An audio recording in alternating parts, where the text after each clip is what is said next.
Nachofalafel. Right? How do you go from nothing to having something? What I'd like to focus on for this first episode is how to get started writing your short story. Whether you're an established writer or you're writing for the first time, getting started can be the most difficult step in the process. And I'm here to tell you, you're just not alone. There are thousands and millions of people out there just like you who have no idea what to write or how to do it. So I am here to help you figure it out. And together, maybe we can figure it out together. So how do we get started generating ideas?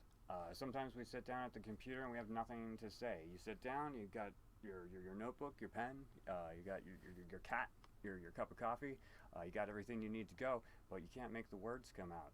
And the longer you sit, the more frustrated you get, and the more frustrated you get, the less you feel like a writer, and the less you feel like a writer, the less writing you get done. So what are you gonna do? I think the most frustrating thing for me is sitting down in front of my computer and looking at the screen and having a vague idea of what I want to do, but not really knowing how to start with that idea.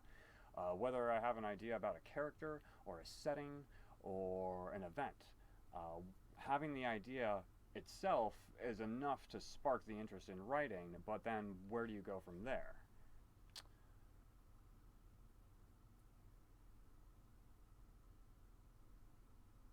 I'm going to discuss two ways to generate ideas.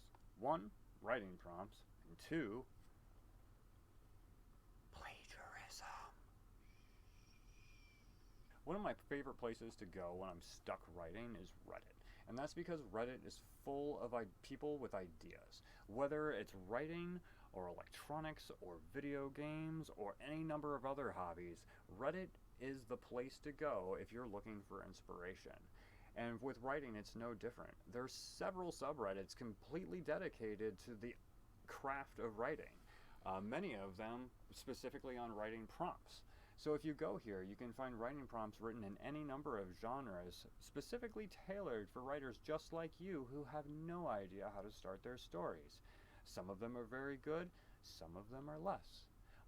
The point is that there's something out there for everybody, and what's important is that you start with something and get some amount of words on the page. Whether or not anything ever comes from the writing prompt is less important than the fact that you sat down and you tried to write something. Plagiarism, despite what your high school English teacher told you, can be a really fun way to get started writing stories.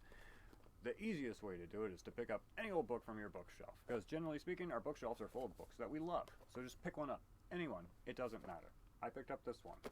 All you have to do is flip to a random page in the book, point to the first full paragraph, and steal the first sentence from that paragraph, and use it as the first line in your story. Across the waves in Seattle, it continued to rain. That's it. Simple sentence. The great thing about this line is that it sets the setting for an entire story. We have an ocean, we have the city of Seattle, and we have rain. From there, we can develop any number of stories that are completely independent from the book in which they came. And in that way, we can develop original stories based on other works. So when your English teacher told you, don't plagiarize or you're going to fail my class, they weren't talking about creative writing. Creative writing operates in a different set of rules than the rest of the world. So when you think about writing and you think about everything you learned in your English class, I need you to take all that information, pick it up, and I need you to throw it in the garbage. As a former instructor of creative writing, I would say that generally speaking, young writers' favorite point of view is first person, because first person is the easiest point of view for a young writer to get into. It's completely told from the eye. It's all about raw emotion, raw feeling, and telling a story from what writers consider to be the heart. The heart of the story is the character. And this is a very important distinction in first person point of view, because so much of the story is dependent on the narrator's perspective. You have to have a strong narrator, and their emotions have to feel real to your reader. Otherwise, your reader won't be able to empathize with the rest of your story. So when you're thinking about how you want to write your story, if you want to create more mystery, first person point of view probably isn't the way for you to go. Because if you're writing a first person point of view, you need to reveal everything inside the character's head when it's relevant within the story. So if your character is, if the heart of your if the heart of your story is to reveal something about your main character at the end, a first-person perspective isn't going to be the way for you to go, because the person telling the story would obviously know what the secret was. The much better perspective for that kind of story would be the third-person perspective. From the third-person perspective, you're able to look at the world from more of an authorial standpoint. Everybody's referred to by name, location, and placed in setting. Within third person, you have two options. You have third person limited omniscience and third person omniscience. The only difference being how much are you getting inside your characters' heads. The thing about second person stories is they're completely directive. You're writing a narrative that is dependent on you creating the reader. So rather than creating a character in your story, you're creating the reader who is... In second-person narration, you are the director of the reader's journey. You get to choose how they feel and how they react to given situations. Rather than creating a story around a character, you're creating a story around the idea of an audience. And that audience is also a character. But it's a character you kind of have to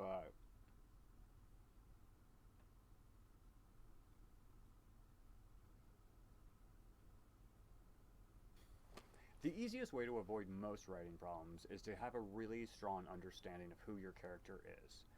Doing character sketches is a really great way to learn about your character, because as writers we don't always know exactly who our characters are. And sometimes our readers expect us to know more about our characters than we actually do. So doing a character sketch can be a good way to explore things about our characters that we wouldn't have otherwise thought. So how do you write a character sketch? If you have your prompt and you have your point of view chosen, what do you do next? The first thing you want to do is set a scene. Whether your character is at home alone, at a restaurant, or out at a party, they need to be doing something and interacting with the world. How your character, the scene you choose for your character determines the overall tone of your sketch. If you're at a party, you're going to have a much more upbeat tone than if you have a character who's sitting at home by themselves.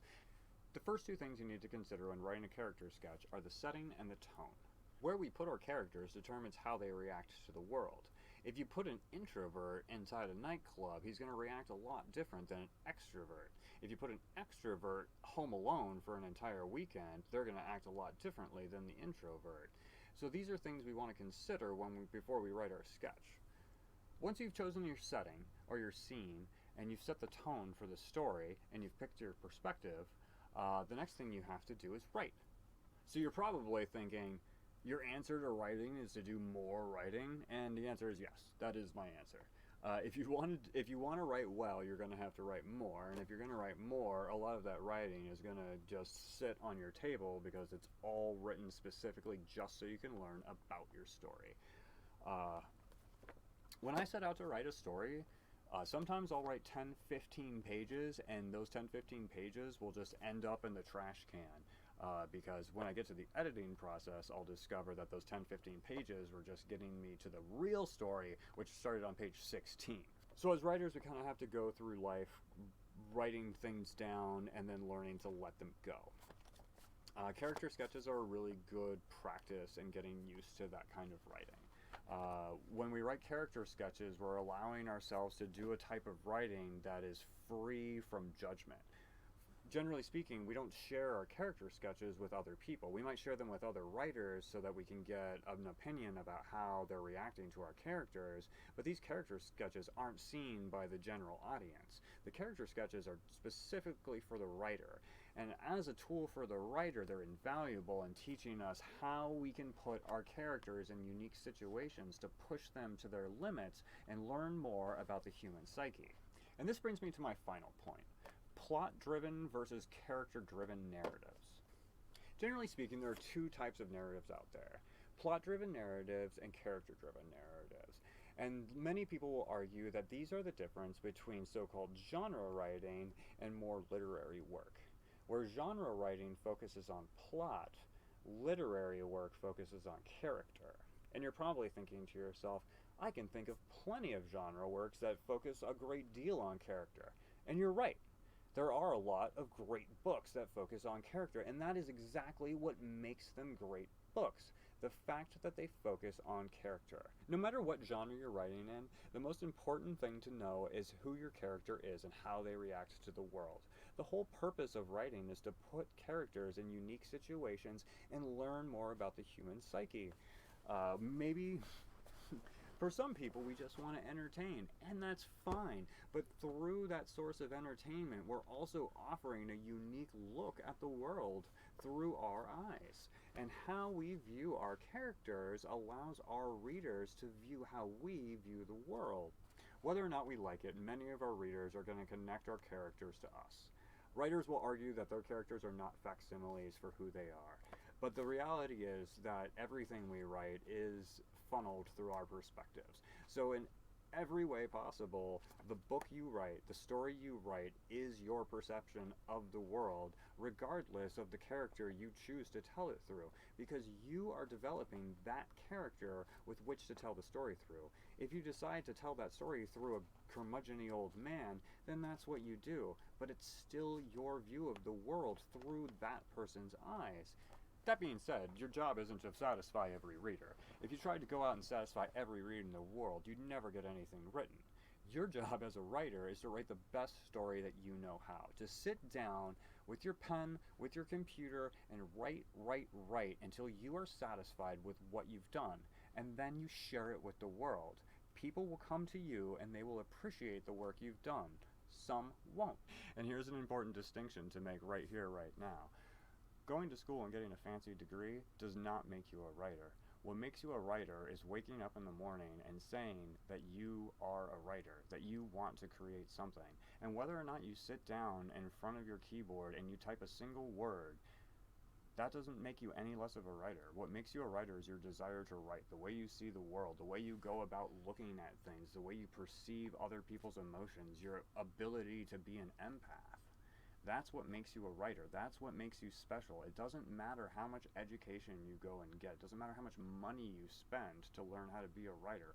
All that matters is your desire to write. To end this first broadcast, I'd like to offer a writing prompt to get everyone started. You look out your window to see a man watching from the sidewalk outside. When you wave to him, he unfolds a large piece of paper with something written in black ink. The man holds up the sign, and you strain to read what it says. So tell me, what does the sign say? If you enjoyed the video, please like and subscribe. If you have any questions, please comment below. Feel free to email me at nachofalafel@gmail.com. And until next time, keep scribbling.